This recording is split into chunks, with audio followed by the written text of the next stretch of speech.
Kamusta po mga kabayan? Ako po si Andrew Maga Diaz para sa isa na namang edisyon ng Patrol Abroad. Isang programa na nagkikwento po ng mga buhay-buhay, mga paghamon at tagumpay ng ating mga kabayan na patuloy na nakikipagsapalaran ng manirahan sa ibang bansa. Ganon din po ang mga pagbabalita at pagtatalakay ng mga issue na nakaka-epekto po sa ating mga kabayan saan mang panig ng mundo.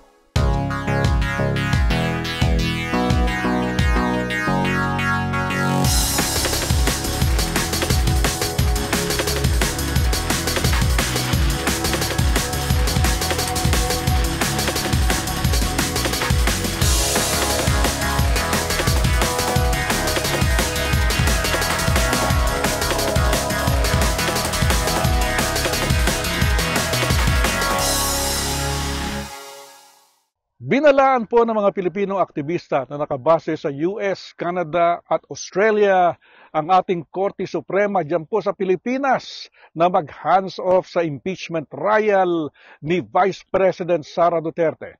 Kabilang po sa nagbigay ng warning ay ang bilyonaryong philanthropist na si Attorney Loida Nicolas Luis.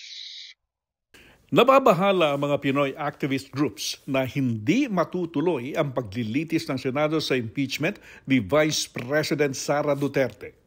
Ito'y makaraang humingi pa ng mga dagdag na dokumento ang Korte Suprema mula sa Kamara para alamin kung nabasa ng mga kongresista ang nilalaman ng Articles of Impeachment.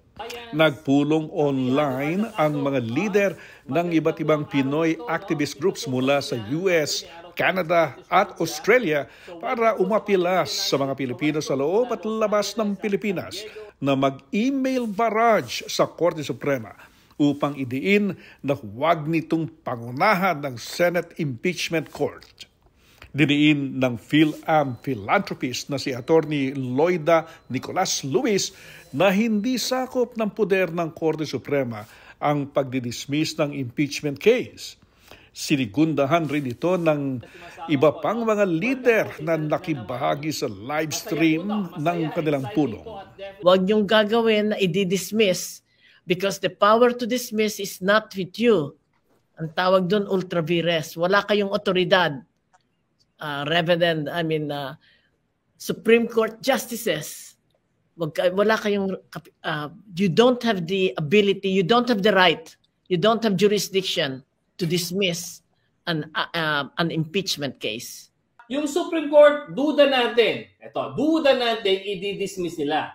Pero hindi pa naman final yon. Ang punto, hanggat meron pa puwang tayong kumilos, dapat kumilos tayo. Huwag niyo pong ilabas yung desisyon ninyo before magkaroon ng trial sa Senado.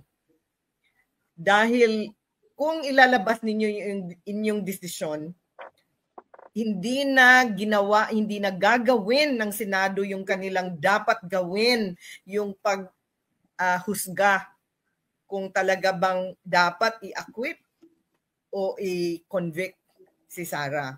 Yung panawagan ko sa Supreme Court, wag silang maging balakid sa impeachment trial ni Sara Duterte dahil nagugutom na at nauuhaw na ang taong bayan sa katotohanan. Nananawagan din kami sa bagong halal na Senador Bam Aquino at Kiko Pangilinan na mag-isip na mabuti bago lumublob sa kumunoy ng paninilang at inaasahan namin na kayo na nasa mga institusyon ng gobyerno ay ang maging instrumento ng pagpapatupad ng batas, hindi maging sagabal sa batas. Dumarami na po ang mga Filipino-Canadians na nagsiservisyo po sa Royal Canadian Navy. 2 po sa kanila ang nakadeploy sa naval frigate na HMCS Vancouver na dumaong kamakailan sa North Vancouver para sa pagdiriwang ng Fleet Festival. Ang ating kasamang si Rowena Papasin ay may report.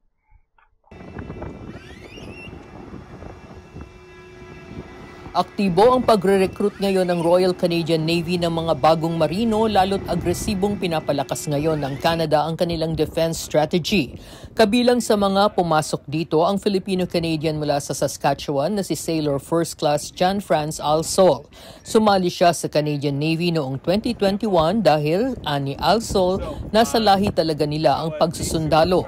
The reason na sumali ako dito kasi yung tatay ko sa Air Force siya dati. Tapos yung grandfather ko sa army siya. Kasi ngayon, yung isang kuya ko nasa Air Force siya ngayon, sergeant na siya. Tapos yung bunso namin sa army siya. So kakasali niya lang last year. Kaya nag-join ako. Follow yung chain namin, family tree namin.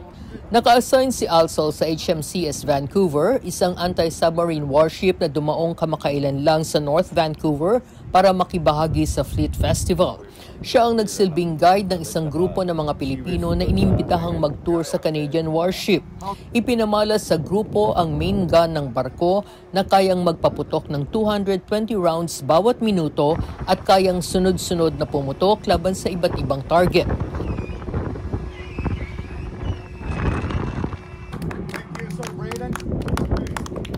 Ipinakita rin ng Navy ang bridge kung saan minamaneho ang warship, ang operations center at ang machinery control room.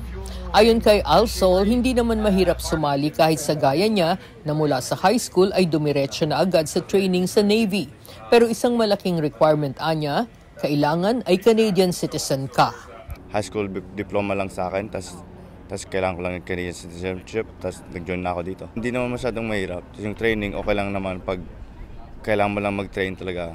Pag get ready lang, prepare sa training na yun. Kang 10 weeks lang naman kasi yung training. Natutuwa si Alsol na dumadami na rin ang mga Pinoy na gaya niya sa Canadian Navy. 4 years ago, wala masyado ako nakita. Tapos ngayon, mas marami na ngayon. Dito, siguro 10 na dito sa Vancouver. Tapos mayroon pa dito sa HMCS Regina, mayroon din Pinoy. Tapos sa HMCS Ottawa, mayroon din Pinoy doon. Araw na yun ngayon sa Navy ngayon. Nauna ng isang taon kay Alsol si Corporal Danny Lacadin pero sa Air Force naman siya pumasok. 4'11 lang si Lacadin at patpatin pa umano siya nang magsimula siyang mag-training. Nakalusot naman siya at ngayon ay isa siyang material management technician sa Canadian Air Force. There will be times na it's challenging, right? Like especially your basic military qualification. It was hard, especially for someone that's like 4'11" and like skinny at that time. Like it was super difficult for me. Pero I had a lot of help from the staff that really like pushed me and like allowed me to train harder. And yeah, it's all like a mental battle at the end of the day, right? Masaya si Lacadin sa kanyang trabaho sa Air Force at hindi umano niya naramdaman na iba ang trato sa kanya dahil iba ang kulay ng kanyang balat. I definitely don't think so. The past 5 years that I've joined, I feel like I've had really good supervisors and members and coworkers that were very equal with me and very honest with me, and like I really felt like I'm part of the family all the time. In each unit that I've been to, like I felt like family to them. Ayon naman kay Alsol, sulit ang pagkakapasok niya sa Canadian Navy dahil nakakapagbiyahe siya ng libre sa iba't ibang panig ng mundo. Kung enjoy mo yung traveling, and ito talaga Navy kasi we can travel around the world for free. Pretty much, like different countries for free, and there's a bunch of benefits. So, I recommend if you're interested in traveling the world, join the Navy. Dagdag din ni Alsol, wala namang requirement kung ilang taon ang kailangang ipagserbisyo sa Navy. Pero kung gusto mong makuha ang buong pensyon, dapat ay tumagal ka ng 25 taon sa serbisyo. Mula sa North Vancouver, ako si Rowena Papasin, ang inyong patrol abroad. Sa larangan naman po ng sports, sa kauna-unahang pagkakataon, umeri po sa Tagalog ang broadcast ng isang professional basketball game.